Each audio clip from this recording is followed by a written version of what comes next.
Before Britain ruled the seas, before America rose beyond its shores, there was a land at the western edge of Europe that would one day reach across the world. Its people learned patience through centuries of war, faith through loss and endurance, and meaning through sacrifice. When that long struggle finally ended, Spain did not grow quiet. It turned toward the open ocean, toward distant shores, unfamiliar worlds, and a destiny it did not yet understand. This is the story of how that land became an empire, and how, over time, the empire reshaped the world and was reshaped in return. If you enjoy long, unhurried stories like this, you're welcome to subscribe. And if you'd like, leave a quiet thought in the comments. To understand how Spain came to rule so much of the world, we need to begin long before the empire existed at all. At the far western edge of Europe, where the land thins and the sea opens into endless distance, there was once no empire at all. There was only a broken peninsula, a place of dry hills and wide plains, of rivers cutting slowly through stone, of coasts battered by wind and salt. The Romans had come and gone, their roads still lingered, their cities half remembered. After them came new rulers, then new wars, then silence, then upheaval again. By the early Middle Ages, Iberia was not a single country, but a mosaic of lands, languages, and loyalties, often bound together only by fear. The land was divided not just by borders, but by belief. Across much of the peninsula, Muslim rulers governed from great cities of learning and trade. Cordoba shone with libraries and gardens, while much of Europe lived in shadow. Science, philosophy, and poetry moved through its streets. Water flowed through stone channels. Lamps burned late into the night. It was a civilization confident in its place, certain it would endure. To the north, in the colder mountains and narrow valleys, small Christian kingdoms survived as they always had, quietly, stubbornly, and under constant threat.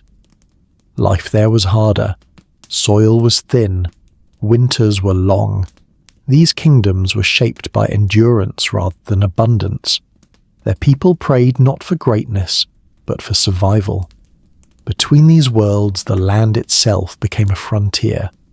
For generations, borders shifted slowly, sometimes by negotiation, more often by blood. A village might change hands without its people ever leaving. A church might become a mosque, then return again centuries later. Memory was long in Iberia. Every hill carried a story. Every stone seemed to remember who had last claimed it. Faith was not abstract here. It was personal. It shaped how people understood suffering, victory, and loss.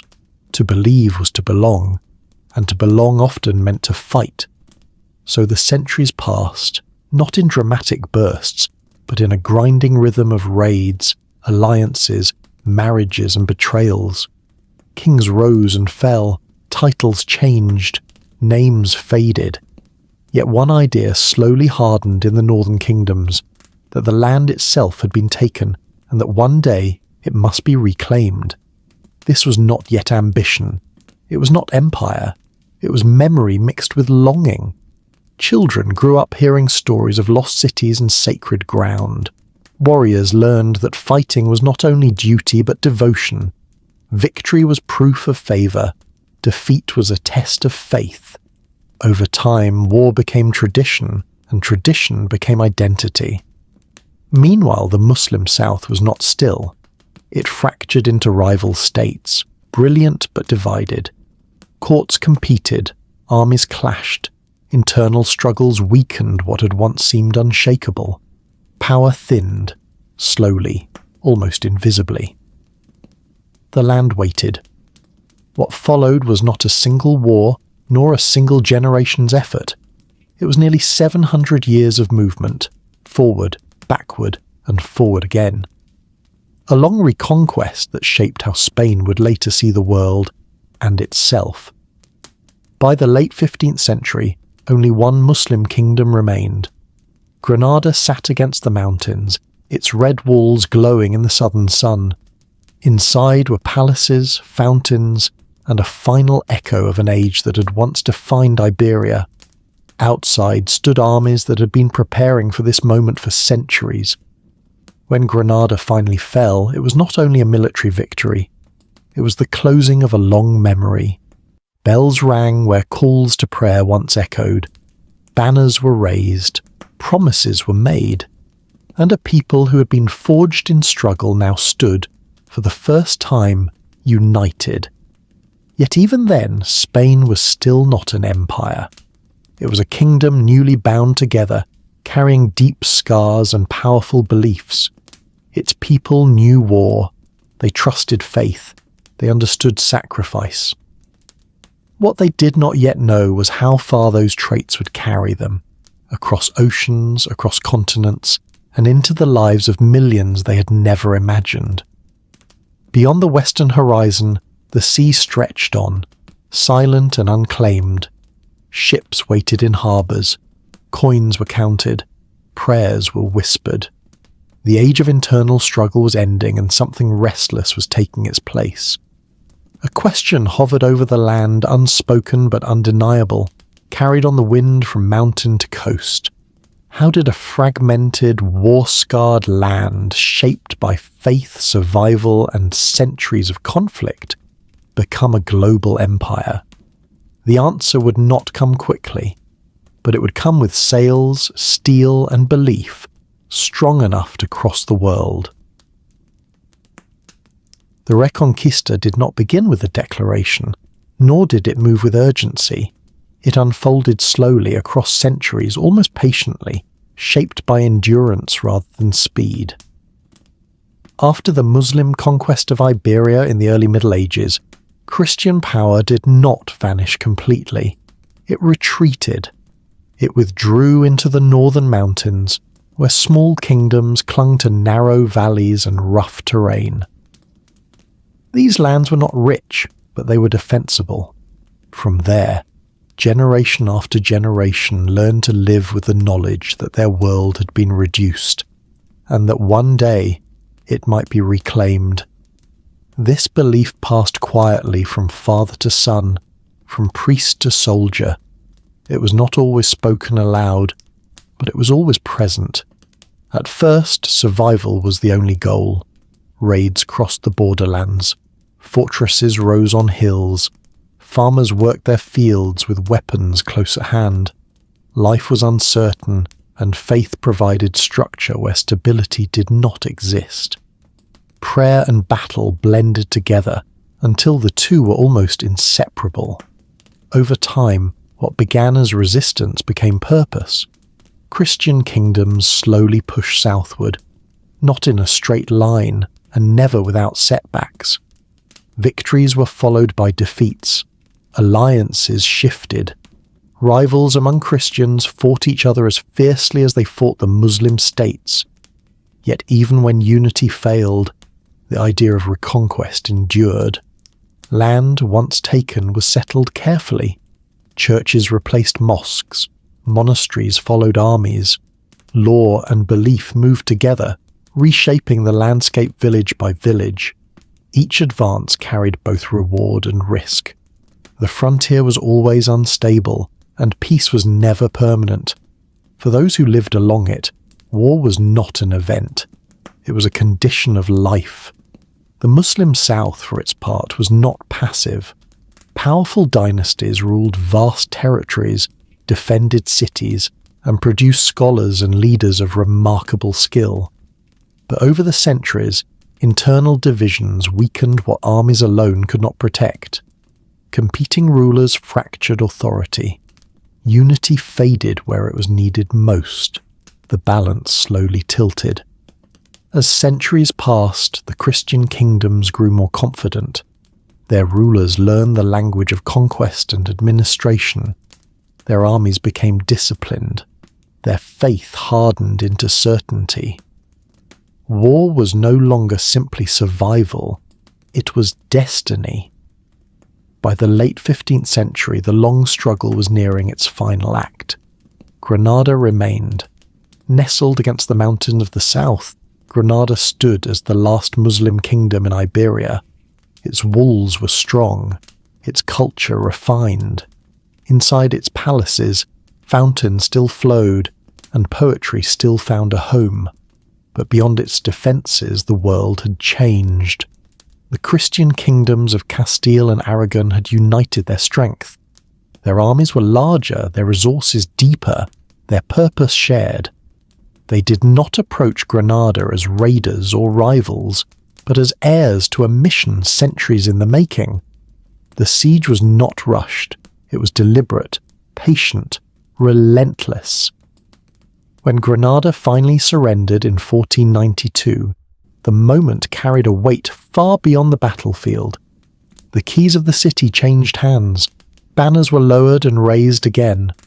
Bells rang where other sounds had once marked the hours of prayer. For many it felt like the end of a long night. Yet victory didn't bring softness. It brought certainty. 700 years of struggle had shaped a people who trusted discipline over comfort, belief over doubt, and unity over division. War had carved deep lines into society. Nobles expected land and reward. Soldiers expected purpose. Faith was no longer only spiritual. It was political, cultural, and deeply personal. Spain emerged from the Reconquista not as a peaceful kingdom, but as a hardened one. It was a land forged in conflict, convinced of its righteousness, and accustomed to sacrifice. The habits of war remained even when the enemy was gone. Borders had been pushed outward for so long that stopping felt unnatural. The struggle had created unity, but also momentum. With Iberia finally claimed, Spain stood at a turning point. Its people knew how to fight, how to endure, and how to believe without hesitation. What they lacked was a new direction. That direction would soon be found beyond familiar shores, carried by the same faith and determination that had shaped the Reconquista. The age of internal struggle was over. The age of outward ambition was about to begin.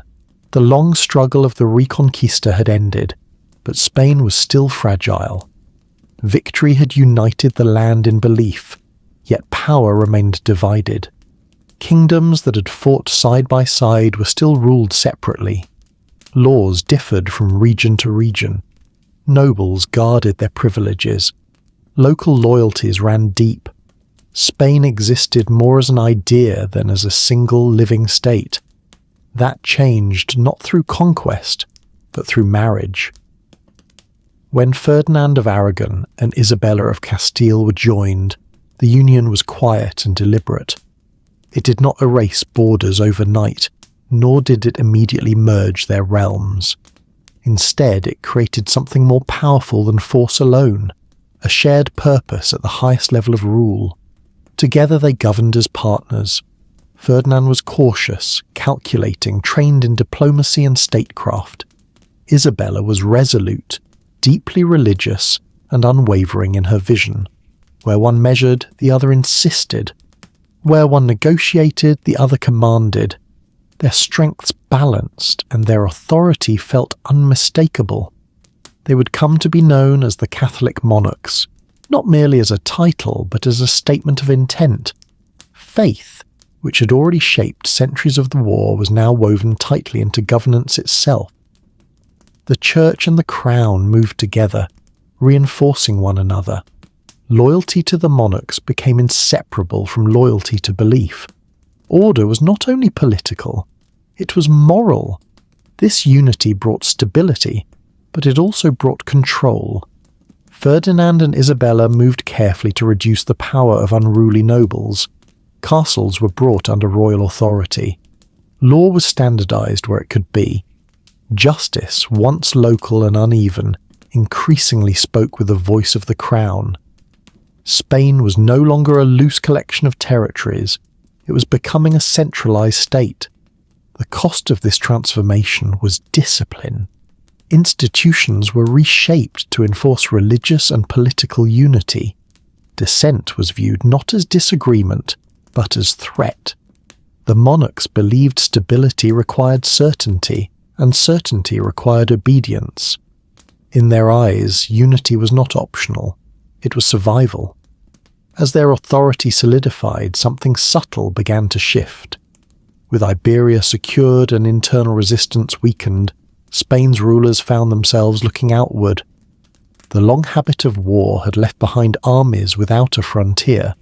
Faith demanded new expression. Ambition, once focused inward, sought a wider stage. Beyond Europe, the world was still largely unknown to them, but no longer unimaginable. Maps ended in guesses. The Western Sea stretched beyond certainty. Yet the same conviction that had driven the Reconquista now fueled new questions.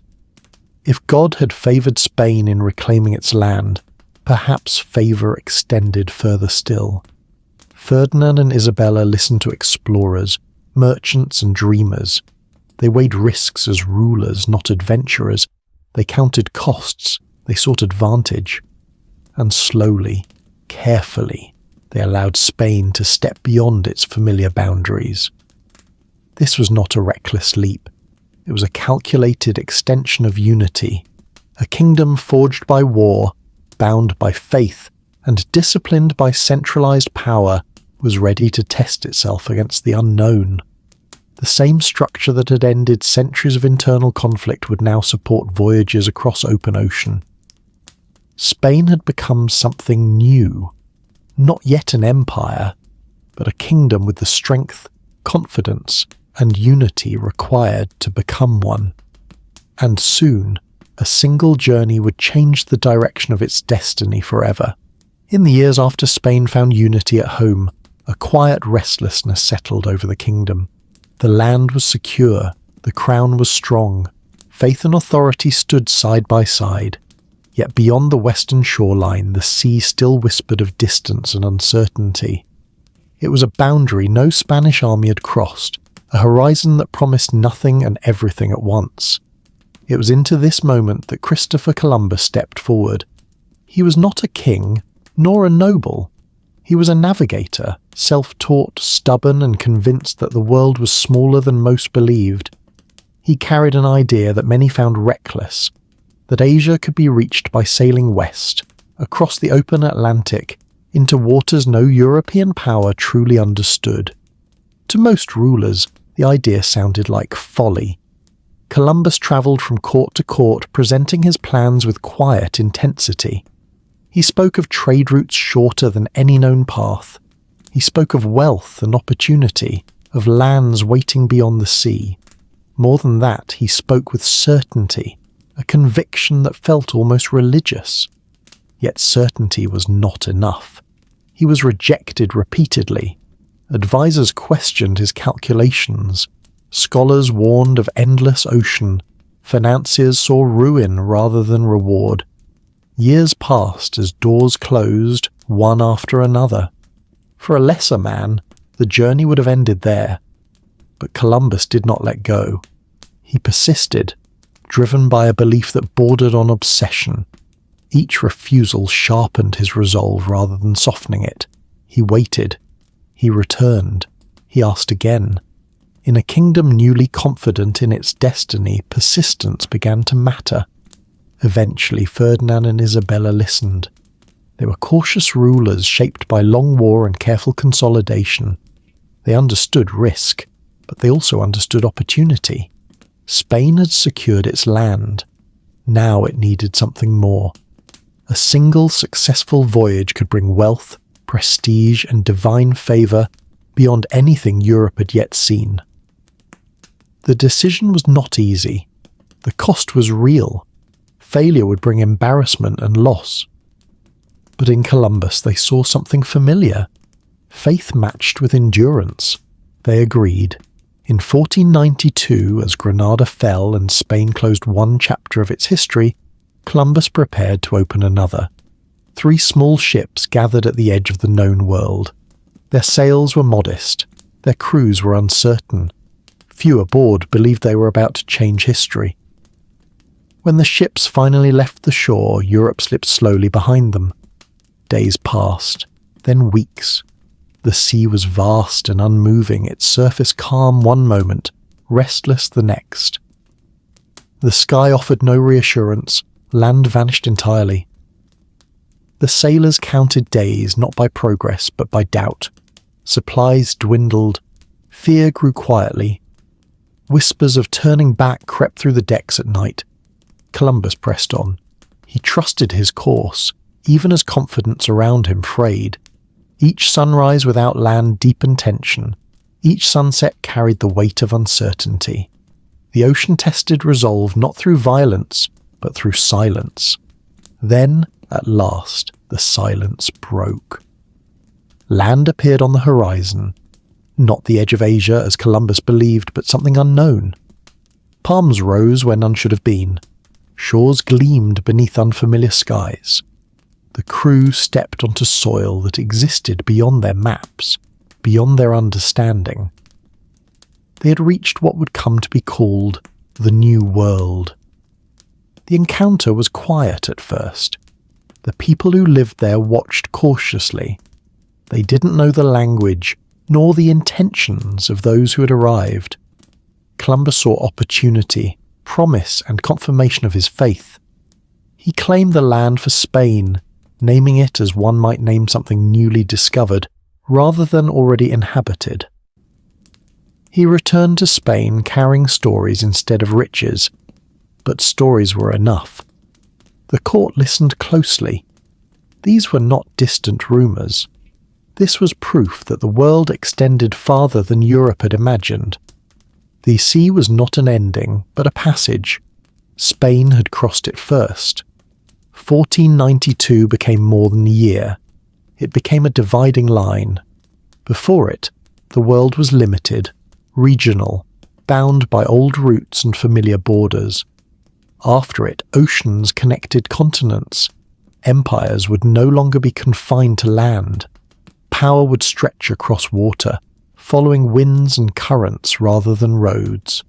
For Spain, the consequences were immediate and profound. Columbus had not reached Asia, but he had unlocked something far greater. A path to lands rich with resources, peoples, and possibilities beyond anything Europe had known. The risks taken by one persistent navigator now belonged to an entire kingdom. Discovery, driven by faith and risk, had rewritten Spain's future. What followed would not be gentle. Exploration would lead to conquest. Curiosity would become control. The quiet meeting on distant shores would give way to forces far more powerful than any single voyage. But in that moment, on unfamiliar land beneath an open sky, the world shifted. Spain had looked west and found more than water. It had found destiny. The return of Columbus did not bring rest. It brought momentum. What had begun as a daring voyage quickly became a pattern. Ships followed the same western winds one after another, carrying soldiers, settlers, priests, and officials. Spain did not hesitate.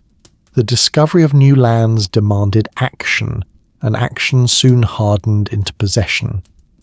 Across the warm waters of the Caribbean, the first overseas colonies took shape. Islands that had once known only local rhythms were suddenly drawn into the orbit of a distant crown. Spanish flags rose along unfamiliar shores. Forts were built where palm trees had stood undisturbed. Harbours filled with ships that came not to explore, but to remain. At first, the goals were simple. Gold was sought with urgency, washed from rivers and scraped from hillsides. What little was found returned to Spain as proof that the gamble had been worth it. Soon after came sugar, a crop perfectly suited to the climate heavy with promise. Fields expanded, mills turned. Wealth began to move steadily across the Atlantic. But the land could not work itself. The indigenous populations were pulled into systems they did not understand and could not escape. Forced labour became routine, defended by law, faith, and convenience. Men and women were driven to mine, to harvest, to build, often under conditions their bodies were never meant to survive. Disease followed close behind. Communities weakened, villages emptied. In some places, entire ways of life vanished within a single generation. And where people disappeared, the demand for labour did not. So the ships kept coming. They crossed the Atlantic again and again, now carrying human lives taken from distant shores. Men, women and children were uprooted, bound to the sea and delivered into bondage. What had begun quietly, almost invisibly, settled into something permanent, an economy built on suffering, sustained by profit. What had started as exploration had become exploitation. Gold and sugar enriched Spain, reshaping its economy with startling speed. Cities grew, palaces rose, churches filled with silver and ornament. To many in Europe, the empire across the ocean seemed like a miracle, evidence of divine favour and royal wisdom. Yet beneath the surface, the cost was already taking shape. The empire's foundations were being laid with human loss. Wealth arrived faster than reflection. Moral questions surfaced, then faded, drowned out by success. The system rewarded expansion, not restraint. And each triumph made stopping more difficult than continuing. Spain stood at a crossroads without realizing it. Opportunity had opened the door to empire. Exploitation had stepped through it. As ships continued to sail and colonies spread, the pattern would repeat, larger, faster, and more violently. The Caribbean was only the beginning. Beyond it lay vast civilizations, ancient cities, and conflicts far deeper than anything Spain had yet encountered. The empire was forming, not only in territory but in consequence, and soon, on the mainland across the sea, Spain would meet a power that would test its ambition, its methods, and its belief in destiny itself.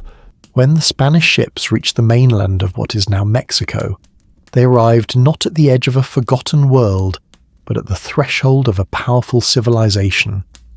The land before them was alive with order and meaning. Roads stretched across valleys and mountains. Markets moved with quiet precision.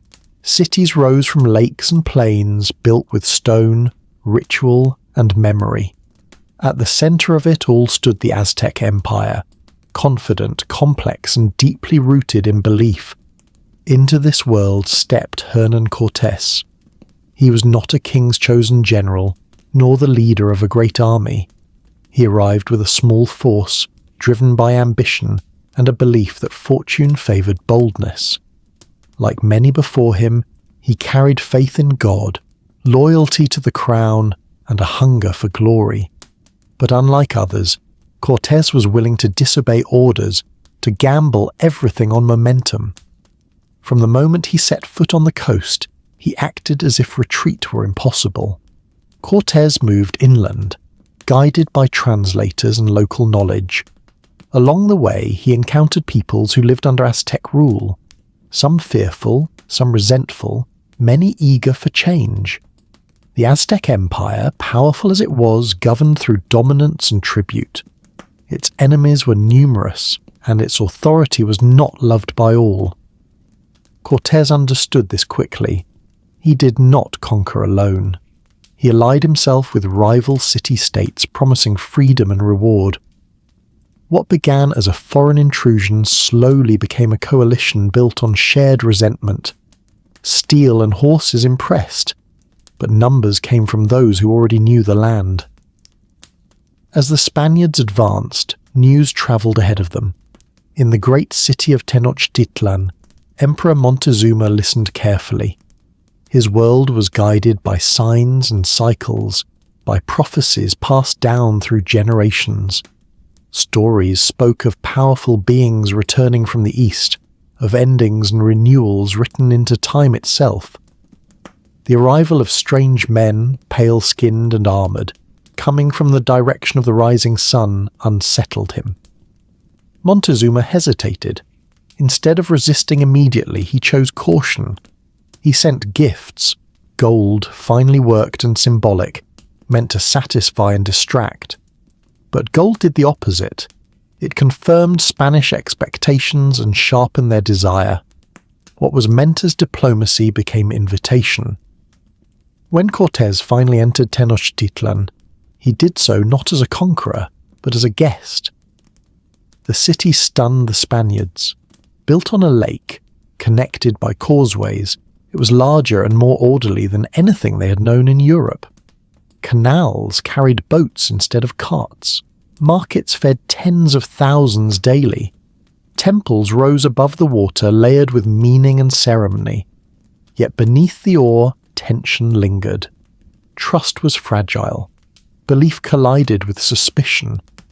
Cortés, sensing danger, made a decision that would change everything. He took Montezuma captive within his own palace, an act both bold and deeply destabilizing. Power shifted instantly. The emperor remained alive, but authority drained from him. The Aztec people watched as their ruler became a prisoner, his voice weakened, his commands uncertain. Resistance grew quietly, then openly. The fragile balance shattered. Violence followed. Alliances fractured. Betrayals multiplied. Fear spread through the city. And alongside fear came something far more devastating: disease. Illness carried unknowingly by the Europeans moved faster than any army. It swept through the population, striking without warning, weakening bodies that had no defense against it. What weapons began, disease accelerated. The Spaniards were driven from the city at one point, fleeing across the causeways under attack. Many did not survive the escape, but retreat did not mean defeat. Cortés regrouped, strengthened his alliances, and returned with greater force. The siege of Tenochtitlan was long and unforgiving. Food ran short, water became scarce. The city, once vibrant and ordered, slowly unravelled.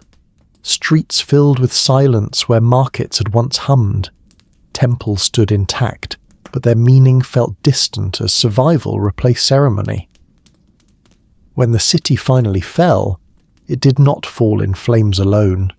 It fell in spirit. The collapse of Tenochtitlan marked the end of the Aztec Empire. A civilization built over centuries was undone in a matter of years. Its gods, its rulers, its rhythms were swept aside by forces it could not fully understand or resist. For Spain, the victory was staggering. A small group of outsiders had toppled one of the great powers of the Americas. The imbalance of technology, alliances, disease, and belief had reshaped destiny itself. What seemed impossible became precedent, but the cost was immeasurable. The fall of the Aztecs was not just a military conquest. It was the unravelling of a world. Memory, meaning, and identity were lost alongside lives. The land was claimed, but something deeper had been broken. Spain emerged stronger, richer, and more confident than ever before. And yet the pattern was now clear.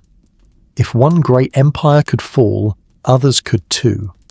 Southward, beyond mountains and jungles, another civilization waited, unaware that fate was already moving toward it.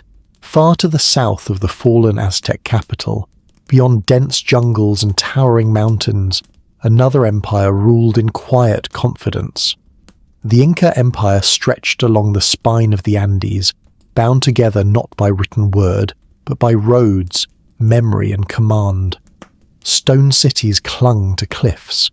Messengers ran along vast highways cut into rock. Storehouses held food for years of hardship. Order was enforced, not questioned. At its heart stood an emperor believed to be divine. The Inca world was disciplined and controlled, shaped by obedience and ritual. It had expanded rapidly, absorbing neighbouring peoples through force and administration. Like the Aztecs, it ruled many who did not love it. And like them, it was powerful, but vulnerable in ways it did not yet understand. Into this world came Francisco Pizarro. He was older than Cortés, rougher, less educated, and deeply driven by the promise of wealth. He had heard stories of a southern empire rich beyond imagination, of cities built with stone so precise that no blade could fit between the blocks. He did not arrive with a great army. He arrived with a gamble. Pizarro's expedition moved slowly through unfamiliar terrain, enduring hardship and hunger. Many turned back. Those who remained were hardened by desperation and ambition. Like Cortes before him, Pizarro relied not on numbers, but on audacity. When he finally reached the highlands, the timing was fateful. The Inca Empire was already wounded. A recent civil war had torn through its leadership, leaving the land exhausted and divided. Emperor Atahualpa had emerged victorious, but his authority rested on bloodshed and unrest. The empire stood intact in appearance, but fragile beneath the surface. Atahualpa agreed to meet the strangers. He did not see them as a threat. They were few, oddly dressed, and clearly dependent on his goodwill. He arrived with confidence, carried on a litter surrounded by attendants. Power had always bent toward him. He expected it to do so again. Pizarro had other plans. In a moment of calculated betrayal, the Spaniards struck. Steel flashed, horses charged, the air filled with confusion and fear. Amid the chaos, Atahualpa was seized, taken alive, but stripped of his authority in an instant. The empire froze. Without the emperor, command faltered. Orders stalled, loyalty fractured. The Incas had built their world on centralized power, and when that center was removed, everything else weakened. Atahualpa, held captive, attempted to bargain. He offered a ransom beyond imagination, rooms filled with gold and silver, measured not in coins but in height and reach. The empire obeyed, stripping temples and treasuries to save their ruler. Wealth poured into Spanish hands, confirming every rumor that had drawn them south. But the bargain was empty. Once the ransom was paid, Atahualpa was executed. The act was final and devastating. With his death, resistance lost its heart. The Spanish advanced through the Andes, encountering less opposition than expected. Cities fell not because they were poorly defended, but because belief had been shattered. Stone walls could not stop steel and gunpowder. Order could not survive betrayal. An empire built on obedience could not endure without its divine ruler. The Andes fell silent. Temples were emptied. Roads were repurposed. Authority shifted to distant masters who neither understood nor respected the systems they replaced. What had taken generations to build unraveled in a few short years. For Spain, the conquest of the Inca Empire confirmed a terrifying truth. Empires of stone, ritual, and memory could be broken by speed, violence, and opportunism. The methods refined in the Caribbean and Mexico now seemed unstoppable. Spain stood unrivaled in the New World, yet with every conquest the empire grew heavier. Wealth flooded in faster than wisdom. Control expanded faster than understanding. And the foundations of Spain's power, built on conquest and extraction, would soon be tested on a global scale. The sun was rising on a vast empire, but even at its brightest moment, shadows were already forming. By the middle of the 16th century, Spain had become something the world had never seen before. Its power was no longer confined to a single continent, nor even to a single ocean. Authority stretched outward in widening arcs, crossing seas, climates, and cultures.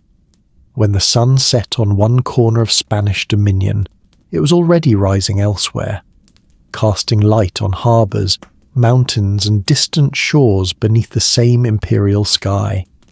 In Europe, Spain stood close to the centre of political life. Influence flowed through royal marriages, military presence, and religious authority. Spanish soldiers marched across foreign lands, their armour catching unfamiliar light as they enforced claims far from home. When the crown spoke, its voice carried weight, and others listened carefully. Across the Atlantic, the Americas had been reshaped. Vast territories now answered to Spain in name and in practice.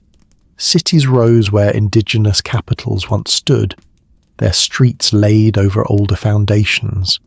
Deep in the mountains, mines cut into stone pulled silver from the earth in astonishing quantities. The sound of metal echoed underground, while above, plantations spread across fertile land, their fields bending beneath the weight of sugar and labour. Spanish rule brought order, law and faith, but also extraction and control. Power moved outward, wealth flowed back, carried across oceans toward distant ports. Along the coasts of Africa, Spain claimed ports and outposts tied to essential routes. These were not vast colonies, but hard, enduring places, stone fortresses facing the sea. They guarded trade lanes, sheltered fleets, and linked Spain's Atlantic ambitions to older worlds and older paths. And far beyond even that, across another ocean, Spain reached the Philippines. These islands, humid and distant, unfamiliar in language and rhythm, became Spain's bridge to the east. Here, authority encountered ancient traditions and long-established trade networks. Bells rang beside temples. New laws settled uneasily among older customs. Still, the empire extended itself, binding Asia to Spain through faith, governance, and commerce. What had begun as regional power now touched the wider world. At the center of this vast system moved the Manila galleons. These immense ships crossed the Pacific in long, patient journeys, their hulls heavy with silver and their sails straining against endless wind. They carried the wealth of the Americas westward and returned with silk, spices and goods shaped by countless hands before ever reaching Europe. A living web of exchange stretched across the world's widest ocean. Silver minted in the New World passed through markets, ports, and treasuries far beyond Spanish shores. Economies shifted. Prices rose. Wealth travelled faster than understanding. Spain stood at the heart of a system now driven by its own momentum. For a time, the empire felt unassailable. Its fleets commanded the seas. Its armies were hardened by constant war. Its faith stood firm. Spain did not simply take part in global affairs. It set their rhythm. Kings measured themselves against its power. Merchants followed its routes. Rivals watched closely, studying methods, waiting for weakness. This was a moment of unmatched reach, yet greatness carried weight. Governing across such distances demanded patience and trust. Orders written in Europe took months to cross oceans, and when they arrived, the world they described had often already changed. Officials ruled in the crown's name with broad authority and little oversight.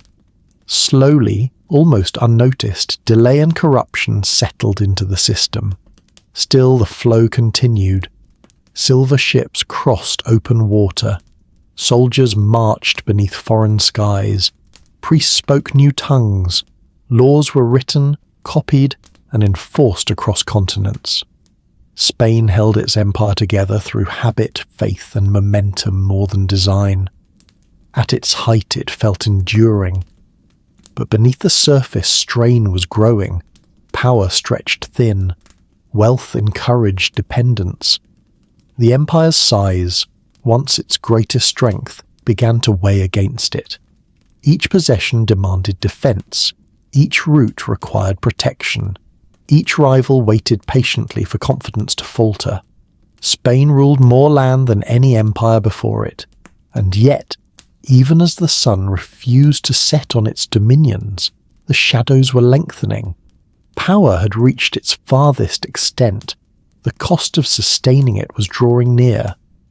To understand how Spain reached that height, and what it demanded to sustain it, we need to step back to the reign of Charles V. At the height of Spain's global reach, power gathered into the hands of a single man. Charles V inherited more than a crown. He inherited a web of territories so vast and varied that no ruler before him had ever attempted to govern such a realm. He He was king of Spain, with dominion stretching across oceans. He was also Holy Roman Emperor, bound to the complex politics of Central Europe.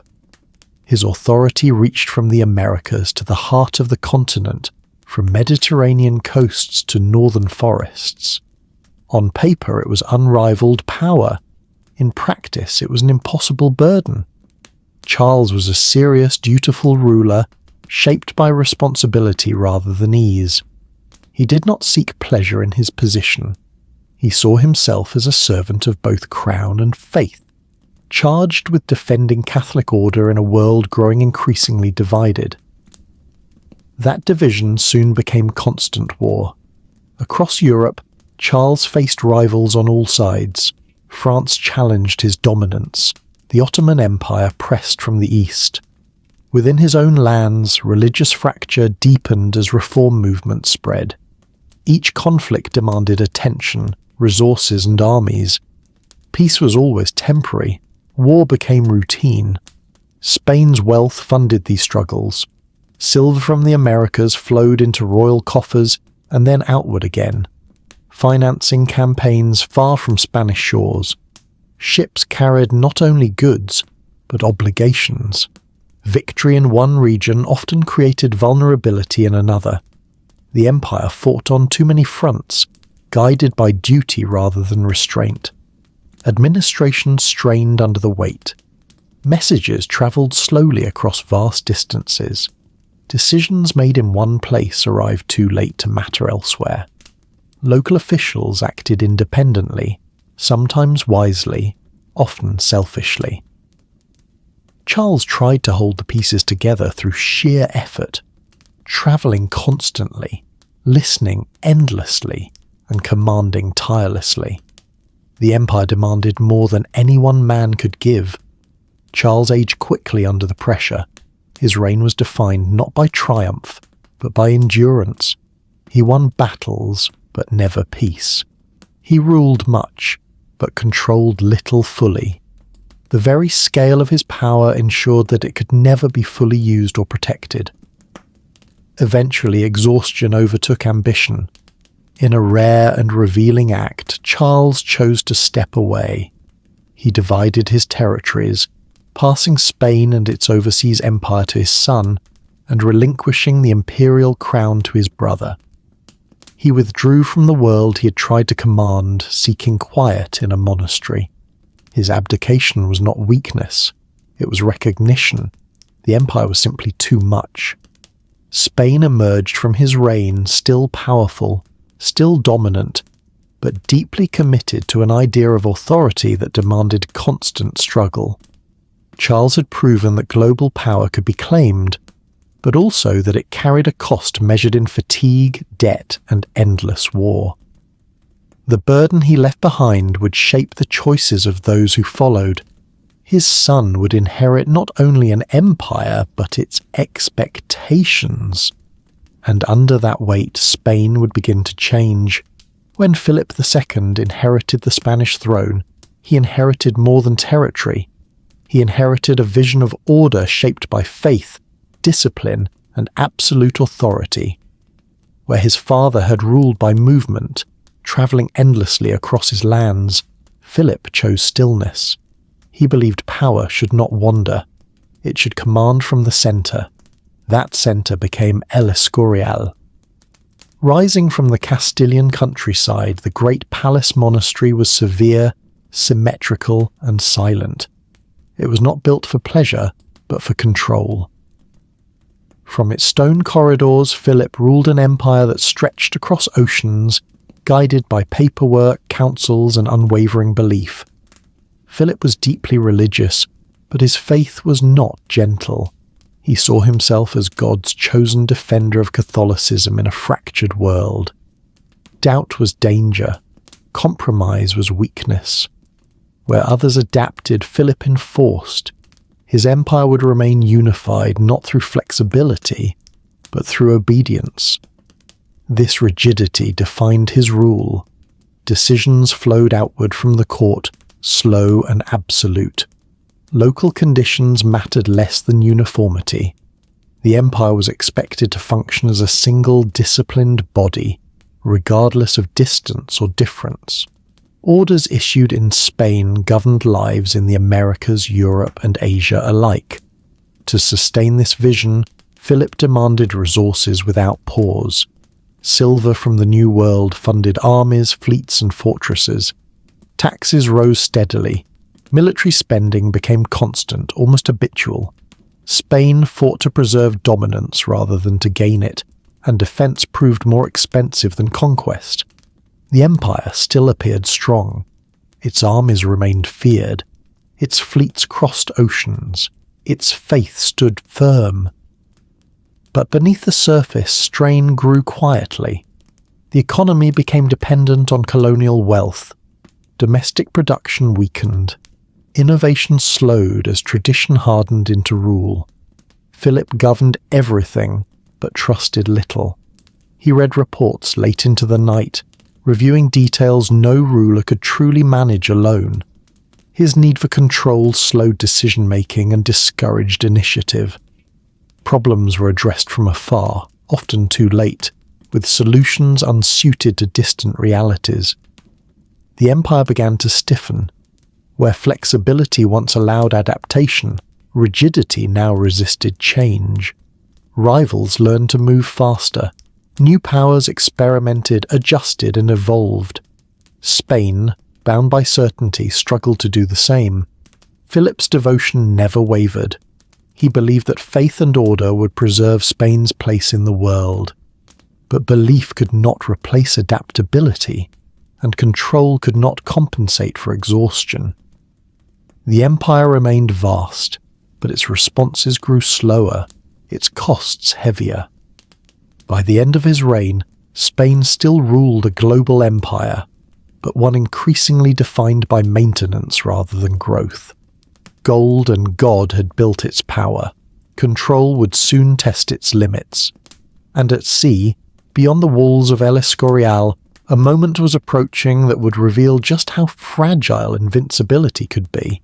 For decades, Spain's power had seemed unquestionable. Its armies were seasoned, its fleets experienced, its faith unshaken. Yet across the narrow waters to the north, tension had been quietly building.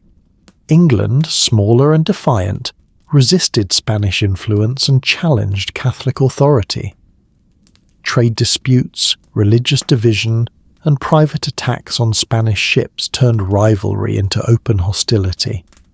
Philip II did not see conflict with England as a choice. He saw it as necessity. To him, England represented disorder, religious defiance, political provocation, and moral threat. Bringing it to heel would restore balance, reaffirm faith, and silence a persistent rival. The plan was bold and deeply symbolic. Spain would send a great fleet across the sea. The Armada was assembled with care and confidence. Ships gathered from across the empire, their holds filled with soldiers, weapons, and conviction. It was not merely a military operation, it was a statement of supremacy. The sea itself, long dominated by Spanish vessels, was expected to carry them to victory. When the Armada finally set sail, it moved like a floating city. Sails filled the horizon. Commanders trusted tradition. The strategy relied on coordination, precision, and the assumption that Spain's experience would prevail. Yet from the beginning, problems emerged. Communication faltered. Timing slipped. The plan demanded perfection in a world that rarely offers it. England did not meet the Armada as expected. Smaller, faster English ships harried the Spanish fleet, avoiding direct confrontation while disrupting formation. Engagements were brief, but unsettling. Spanish commanders struggled to respond, bound by plans made far away and assumptions shaped by past success. Then the weather turned. Storms rose without warning, scattering ships and breaking cohesion. Winds pushed the fleet northward, away from safe harbours and into unfamiliar waters. Anchors failed. Hulls splintered. What enemy fire had not destroyed, the sea claimed without mercy. The Armada was forced to retreat. The journey home became an ordeal. Ships limped along hostile coasts, crews weakened by hunger and exhaustion. Many vessels never returned. The loss was not total, but it was unmistakable. Spain had been defeated, not decisively in battle, but by miscalculation and fate. The impact was immediate and profound. For the first time, the image of Spanish invincibility cracked. Rivals took notice. Confidence shifted. The empire remained powerful, but its dominance was no longer unquestioned. The sea, once Spain's pathway to control, had revealed its own authority. Philip II accepted the outcome with resignation. He did not blame God, nor abandon his beliefs. He viewed the defeat as a test, not a failure of faith. Yet the consequences could not be undone. Resources lost at sea were gone forever. Momentum slowed. Prestige faded. The world had changed. The Spanish Armada did not end the empire, but it marked a turning point. It showed that power had limits, that nature could defy intention, and that even the greatest fleets were vulnerable to forces beyond command. From this moment forward, Spain would defend its position rather than expand it. The tide had not turned completely, but it had begun to shift. And in that shift, the long descent of empire quietly began. Long before Spain's power began to fade on the battlefield, it was being quietly undermined at home. The source of the problem seemed at first like a blessing. Deep in the mountains of South America, at a place called Potosi, silver poured from the earth in astonishing quantities. Mines cut into the stone like open wounds, worked day and night by forced labour. The metal was refined, stamped, and shipped across oceans, bound for Spain and beyond. No empire in history had ever possessed such wealth. Silver flowed into Spanish ports in steady, glittering waves. It filled royal treasuries, funded wars, paid debts, and financed the machinery of empire. For a time, it seemed as though Spain had unlocked an endless source of power. But wealth, when unchecked, changes a nation. Prices began to rise, not suddenly, but relentlessly. Money lost its meaning as abundance replaced balance. Inflation crept into every corner of the economy, eroding stability in ways few understood at the time. What silver gained in volume, it lost in value. Spain became dependent. Rather than strengthening domestic production, the kingdom relied on imported goods paid for with colonial silver. Farming declined. Manufacturing weakened. Crafts that had once sustained local economies faded as cheaper foreign products filled markets. Why produce when one could purchase? The empire's economy shifted from creation to consumption. Wealth was spent faster than it was invested. The silver that arrived so easily left just as quickly, flowing into the hands of foreign merchants and rival powers. Spain had become rich, but not resilient. The labour that fueled this system came at a terrible cost. Indigenous communities were broken by forced mining. Lives were shortened, cultures disrupted, and entire regions hollowed out to sustain distant luxury. The moral burden of this wealth weighed heavily, though it was rarely acknowledged, and still the silver kept coming. With every shipment, Spain postponed hard choices. Structural weakness was masked by abundance. Debt was delayed, not resolved. The empire appeared strong, but its foundations were thinning. Wealth without wisdom had reshaped Spain's destiny. What could have been used to build long-term strength instead fueled dependence and decay. The empire had conquered continents, but failed to conquer its own excess. By the time the silver slowed, the damage was done. Spain had learned to rely on what it extracted, not on what it built. And when extraction faltered, there was little left to sustain the empire's weight. The poison had worked slowly, but thoroughly. What followed would not be sudden collapse, but a drawn-out unravelling, marked by strain, resistance and loss of control from within. The empire still stood, but it was standing on silver dust. Empires rarely fall from a single blow. More often they weaken slowly, hollowed out by pressures that gather year after year. For Spain, this erosion came not only from foreign rivals, but from within its own domains, where loyalty thinned, resistance hardened, and authority began to feel distant and heavy. One of the earliest and most costly signs of this decay appeared in the Low Countries. The Dutch provinces had long been part of Spain's European holdings, prosperous and industrious. Their cities thrived on trade, craftsmanship, and a tradition of local autonomy. But Spanish rule, rigid and deeply Catholic, clashed with these customs and emerging beliefs. Heavy taxation, religious enforcement, and distant governance bred quiet resentment. What began as protest slowly turned into revolt. The Dutch revolt unfolded over decades, draining Spain of men, money, and attention. Armies were sent, battles were fought, cities changed hands, yet victory remained elusive. The longer the conflict endured, the more clearly it revealed the limits of Spanish control. At the same time, Europe itself refused to grow quiet.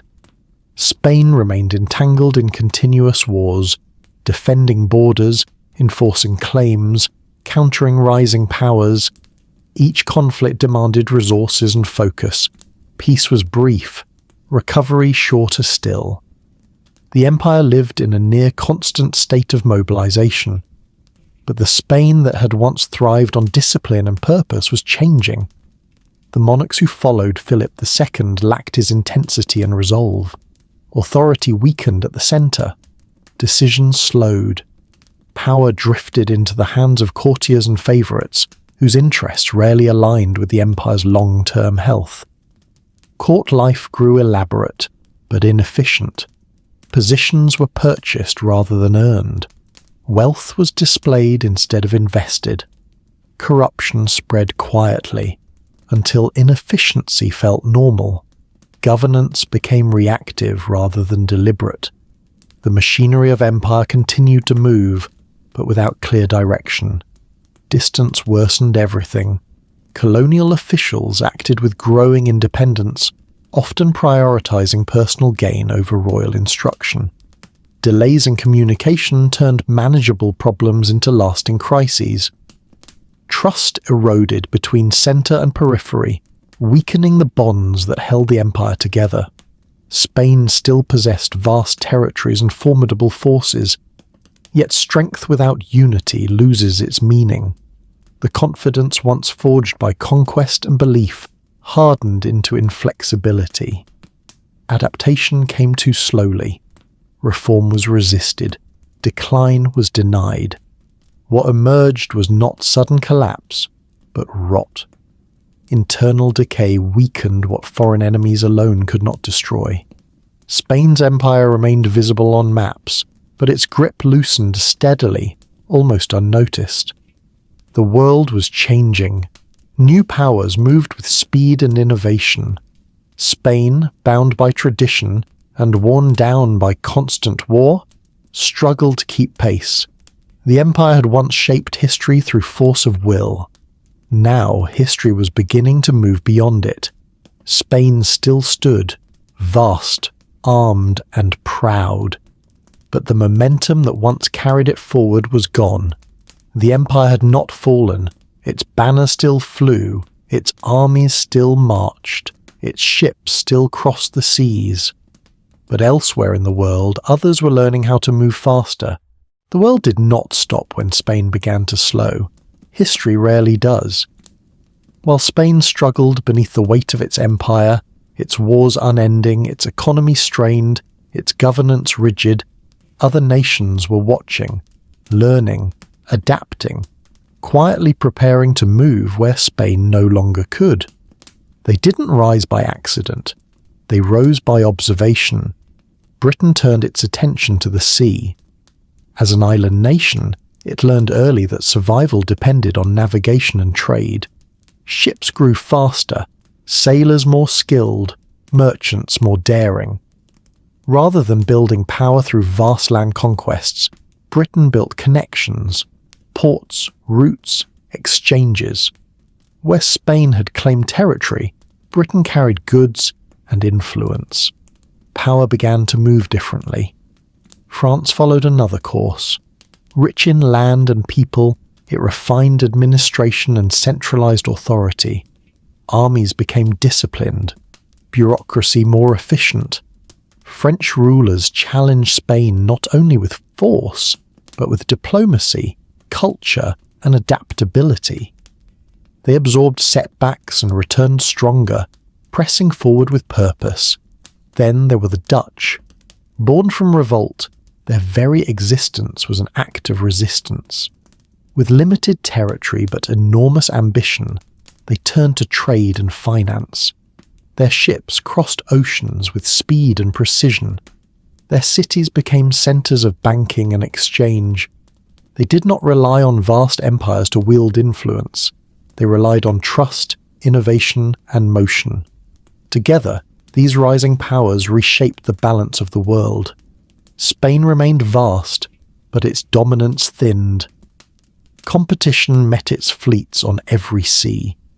Control over trade weakened. Wealth began to flow along new paths, no longer centered on Spanish ports alone. What had once been Spain's greatest strength, its size, now slowed it. Decisions traveled too slowly across oceans. Reform met resistance. Tradition outweighed innovation. While others adjusted to a changing world, Spain struggled to respond with the same flexibility.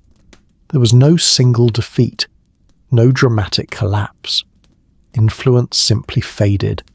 Spain still stood, rich in history and culture, but no longer at the center of global power. The world it had helped shape was moving forward, guided by new ideas, new systems, and new ambitions. The age Spain once defined was ending, and another was already underway.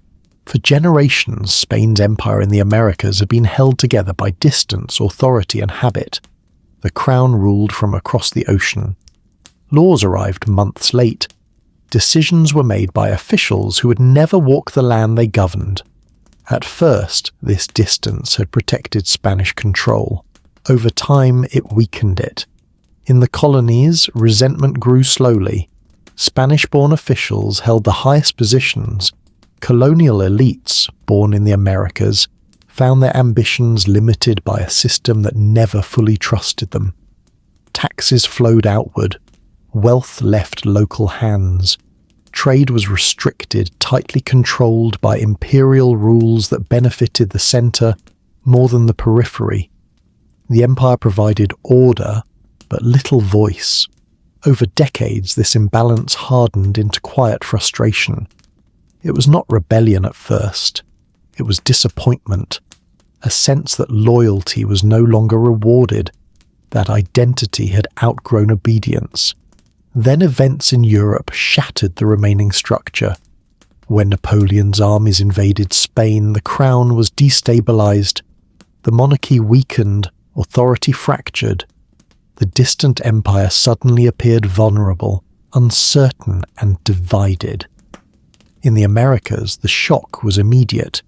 If Spain could not defend itself, could it still rule others? Local leaders stepped forward to fill the void. Councils formed, allegiances shifted. What began as provisional self-rule quickly transformed into demands for independence. The idea spread not as command, but as possibility. Revolution followed. Across Latin America, wars erupted, long, uneven, and deeply personal. These were not merely battles against Spain, but struggles over identity and future. Former subjects became citizens in waiting.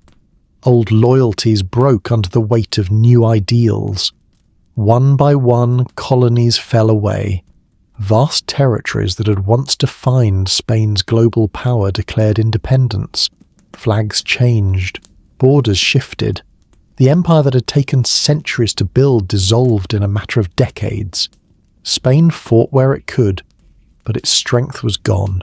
Resources were thin, armies weary. The world no longer feared Spanish retaliation as it once had.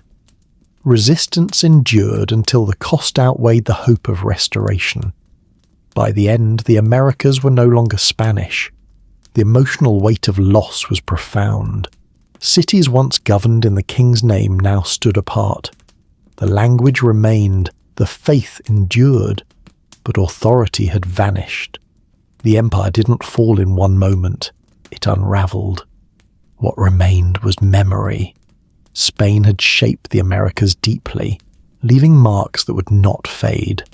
But control had slipped away, carried off by the very peoples it had ruled. The empire had reached its end, not through conquest, but through separation. And in that quiet severing, the world Spain once commanded became something new. By the late 19th century, Spain's empire had been reduced to fragments. The vast American territories were gone, independent and moving forward on their own paths. What remained were a few distant possessions, echoes of an earlier age rather than pillars of power. Among them, Cuba and the Philippines stood as the last visible symbols of imperial Spain. They were held not by strength, but by memory. Cuba, close to the American mainland, had long been restless. Its economy was tightly controlled, its people increasingly frustrated by colonial rule that offered little representation and few reforms.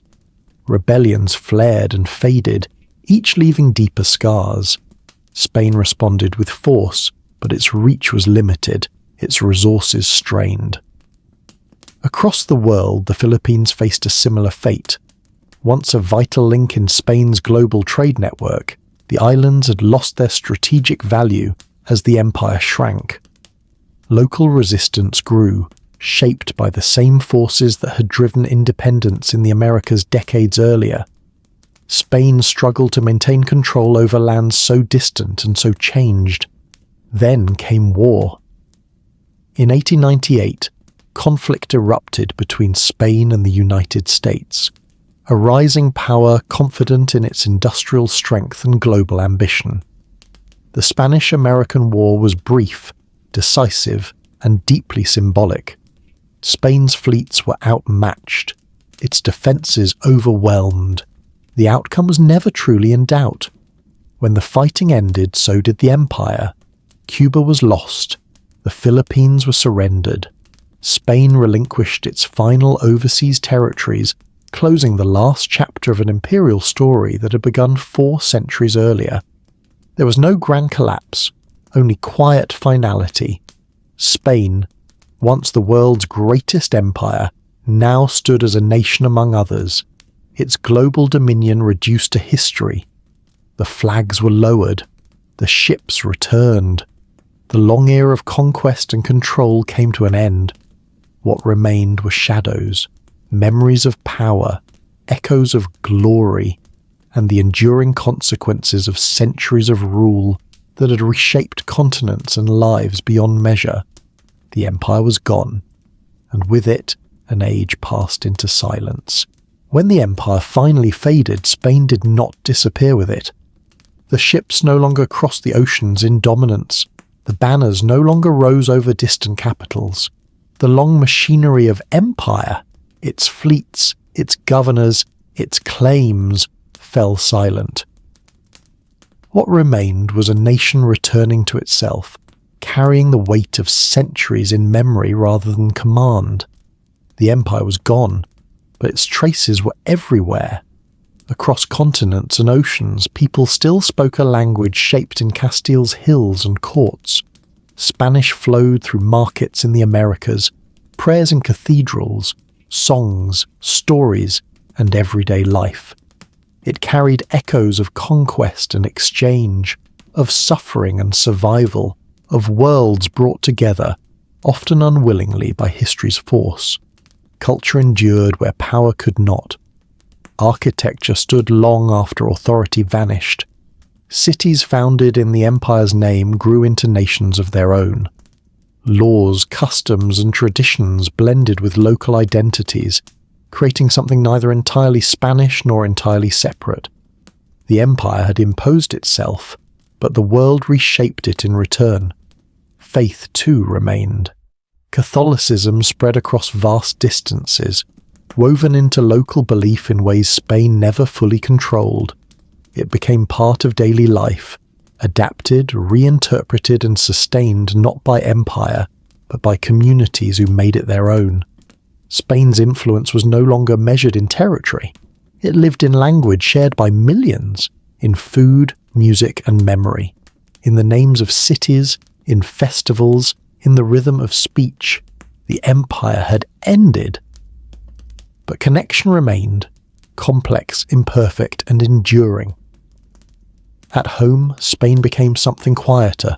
No longer burdened by global rule, it turned inward, reshaping itself as a modern nation.